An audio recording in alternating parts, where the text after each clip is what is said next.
নমস্কার বন্ধুরা। তো আমাদের ঘরোয়া হেসেলে সবাইকে স্বাগত জানাই। আমাদের আজকে অর্ডার ছিল 220 পিস পিঠে পুলির। তো অর্ডারটা আমরা দিয়ে দিয়েছি, দিতে দিতে বাড়ির পিঠে করতে দেরি হয়ে গেছে। এই দেখো, এদিকে নিয়ে বানিয়েছি সেদ্ধ পুলি, সরু চাগলি, এই দেখো পাটি সাপটা, বাড়ির পাটি সাপটা খেয়েই দেখি তো কেমন লাগছে বল।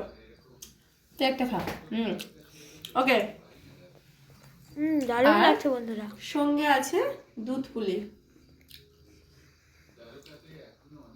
তো অ্যাকচুয়ালি যারা যারা শীতের মরশুম চলছে, মকর সংক্রান্তি বলো, শীতের মরশুম চলছে, গুড়ের সিজন চলছে, তো সবটাই গুড় দিয়ে হয়েছে। যারা যারা অর্ডার দিতে চাও বা খেতে চাও সুস্বাদু পিঠে, ঝটপট অর্ডার দিয়ে যাও। আমাদের ঘরোয়া হেসেলের পরিবারকে আমরা রেডি, শুধু একটা ফোন মেসেজ করলেই হবে, ঘরের বাড়িতে পৌঁছে যাবে, হোম ডেলিভারি। আগে থেকে অর্ডার দিতে হবে। ওকে, তো চলো টাটা বন্ধুরা।